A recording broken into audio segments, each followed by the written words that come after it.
chasing women, not in that order. The Union Pacific hated the Central Pacific, the Central hated the Union, the Irish hated the Chinese. Often as not, the arguments were settled with dynamite.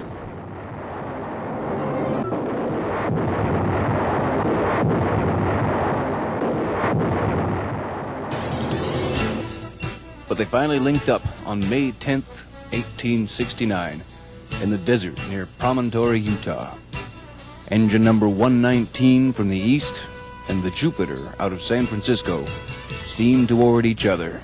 The presidents of both companies drove two symbolic spikes, a gold one from California and a silver one from Nevada. Here, that moment is recreated at the 1939 World's Fair. Afterward, the workers guzzled down $3,000 worth of whiskey, brought in from Frisco by Central Pacific. The telegraph tapped out the news. 1, 2, 3, done. The next 15 years saw other railroads crisscross the country from top to bottom. The Northern Pacific from Lake Superior to Puget Sound, the Great Northern from Duluth to Seattle, the Atchison, Topeka, and Santa Fe, and the Southern Pacific, Texas Pacific. With the accompanying creation of telegraph lines, the railroads had also linked the country together with an electric information system. Hundreds of trains ran day and night.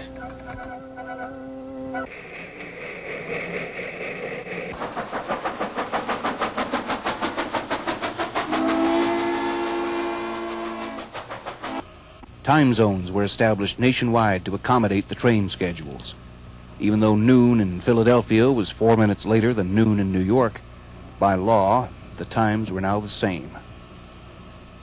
The steam engine became stronger, faster, more refined.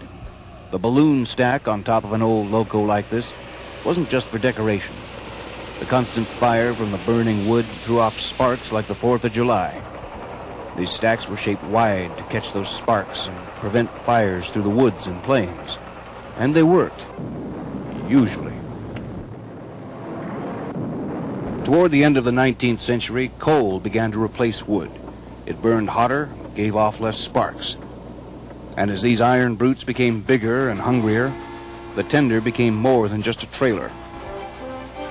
The 20th century coal bin of a powerful locomotive provided enough fuel to run the engine hundreds of miles. On the largest locomotives, even 2 men could not shovel coal fast enough to develop full power on a boiler. A device called the Archimedes screw in the base of the tender brought coal forward into the engine, crushing indigestible lumps along the way. As the coal emerged from the tender, jets of steam sprayed the coal to all parts of the firebox, controlled by valves in the cab. The power of the engine to pull a mile or more of train was transmitted car to car by a steel knuckle called a coupler.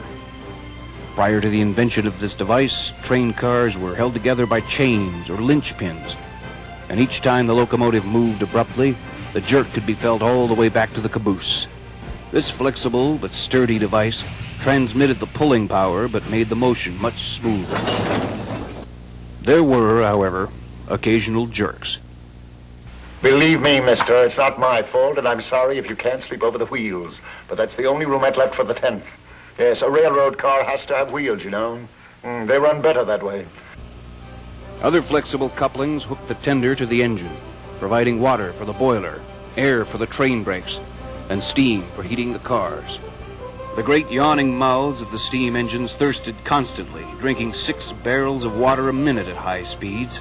Here you see engine numbers 495 and 496 of the Denver and Rio Grande loading up with water. These huge tanks became a fixture throughout America and were often the tallest structures in very small towns. That's where we get the term tank town. The largest of these steam engines, like the Big Boy, could take up to 14,000 gallons of water at a gulp.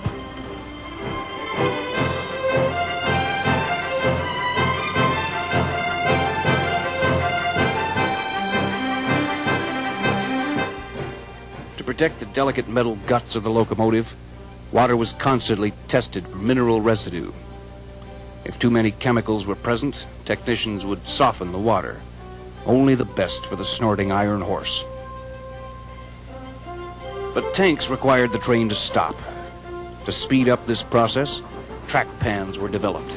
Long pans set deep between the rails. Without slowing down, the steam engine sailed over the track pan with a scoop, and the movement of the train itself pushed the water right up into the tender. As schedules got tighter and loads got heavier, bigger engines were needed.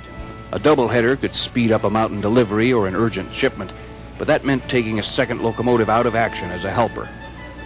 This 260 first went into action in 1890, a Samson of the rails, with 6 driving wheels to conquer those mountain grades. But that was not enough. 6 drivers became 8, and 8 wheels became 10. As the iron horses grew longer, they needed bigger boilers, bigger cylinders, more steam. Engines gained in strength and length, but they started to outgrow the very tracks they rolled on. The colossal weight of these larger locos smacked heavily against the tracks designed for lighter engines. The rails and spikes shuddered with each thunderous turn of the wheel. The longer the locomotive grew, the more it became like a centipede with a stiff neck. It had difficulty following curves around rivers and mountains. Bridges and tunnels had to be widened. A Frenchman named Anatole Mallet figured out an answer to the problem. In 1889, he built a flexible locomotive, 2 short engine units joined in the middle with a hinge pin. He also added an extra pair of drive cylinders to the rear unit. A large boiler that stretched the length of both front and rear units completed the design. The railroad world now had the makings of an engine powerful enough to pull the longest trains, but agile enough to take curves without getting stuck. These new engine styles were called articulated because of the center hinge. This meant they could be longer, distributing the weight over a broader area on more wheels.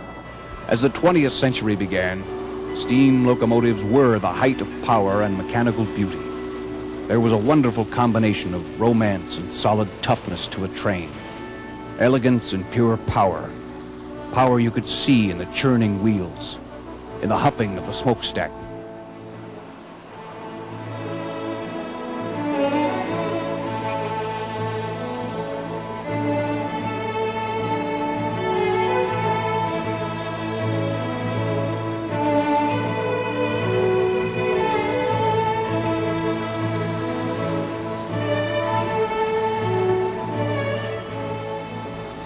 Much of the steam locomotive's life was spent near its home, the roundhouse.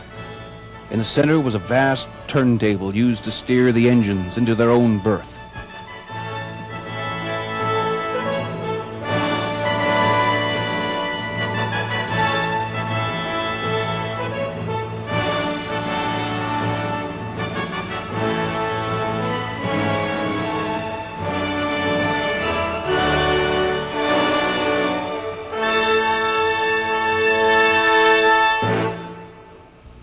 A never-ending job was removing the ashes from the firebox.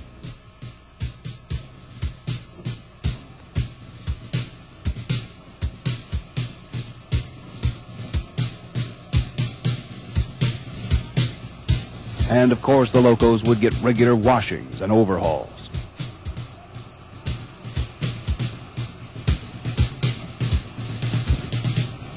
Steam connections would be checked for leaks. Then into the shop.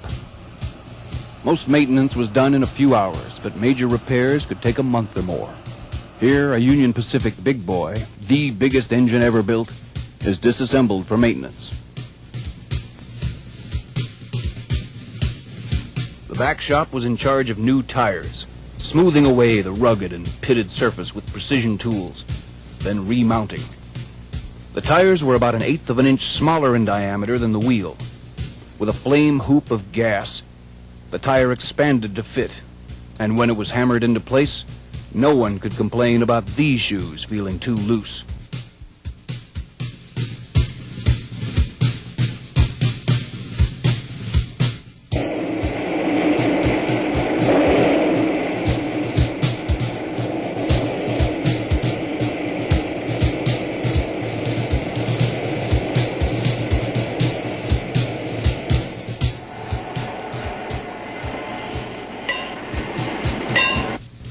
Tubes and flues were checked in the boiler, as well as